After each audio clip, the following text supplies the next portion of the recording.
ಪುನೀತ್ ರಾಜ್ಕುಮಾರ್ ಆತ್ಮದ ಜೊತೆ ಮಾತನಾಡಿದ ಗುರೂಜಿ. ವೈರಲ್ ಆದ ಆ ವಿಡಿಯೋದಲ್ಲಿದೆಯಾ ಪುನೀತ್ ಆತ್ಮದ ಧ್ವನಿ? ಪುನೀತ್ ಆತ್ಮ ಈಗ ಎಲ್ಲಿದೆ, ಏನ್ ಮಾಡ್ತಿದೆ ಗೊತ್ತಾ? ಈಗಾಗಲೇ ಪುನೀತ್ ಮತ್ತೆ ಹುಟ್ಟಿ ಬಂದಿದ್ದಾರಾ? ಆತ್ಮ ಹೇಳಿದ್ದೇನು?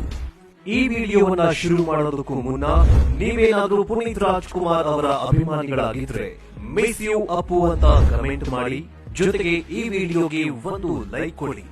ನೋಡೋಣ ನಮ್ಮ ಅಪ್ಪುಗೆ ಎಷ್ಟು ಲೈಕ್ಸ್ ಬರುತ್ತೆ ಅಂತ. ರಾಜಕುಮಾರನಿಗೆ ಎಷ್ಟು ಸಾವಿರ ಅಭಿಮಾನಿಗಳು ಇದ್ದಾರೆ ಅಂತ ನೋಡೋಣ. ಪವರ್ ಸ್ಟಾರ್ ಪುನೀತ್ ರಾಜ್ಕುಮಾರ್ ನಮ್ಮೆಲ್ಲರನ್ನ ಅಗಲಿ 2 ವರ್ಷಗಳೇ ಕಳೆದು ಹೋಗಿದೆ. ಆದರೂ ಪುನೀತ್ ರಾಜ್ಕುಮಾರ್ ನಮ್ಮೊಂದಿಗೆ ಇದ್ದಾರೆ ಅಂತಲೇ ಅಭಿಮಾನಿಗಳು ಅಂದುಕೊಂಡಿದ್ದಾರೆ. ನಿಮಗೆಲ್ಲ ಗೊತ್ತಿರೋ ಹಾಗೆ 2021 ಅಕ್ಟೋಬರ್ 29ರಂದು ಪುನೀತ್ ರಾಜ್ಕುಮಾರ್ ಅವರು ನಿಧನರಾಗಿದ್ರು.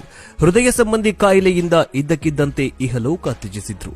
ಎಷ್ಟು ಜನ ಅಭಿಮಾನಿಗಳಿಗೆ ಆ ನೋವನ್ನ ಇವತ್ತಿಗೂ ಕೂಡ ಅರಗಿಸಿಕೊಳ್ಳುವುದಕ್ಕೆ ಆಗ್ತಾಗಿಲ್ಲ. ಇನ್ನು ಅವರು ಅಗಲಿದ ಸಂದರ್ಭದಲ್ಲಿ ಅವರ ಪುನರ್ಜನ್ಮದ ಬಗ್ಗೆ ಸಾಕಷ್ಟು ಚರ್ಚೆ ಆಗ್ತಾಗಿತ್ತು. ಅದರಲ್ಲೂ ಕೆಲವೊಂದಿಷ್ಟು ಪುನರ್ಜನ್ಮ ತಜ್ಞರು ಅಪ್ಪು ಅವರ ಆತ್ಮದ ಜೊತೆ ಮಾತನಾಡಿದ್ದೀವಿ ಅಂತಲೂ ಕೂಡ ಹೇಳಿದ್ದು ಬಹಳ ಚರ್ಚೆಗೆ ಗ್ರಾಸವಾಗಿತ್ತು.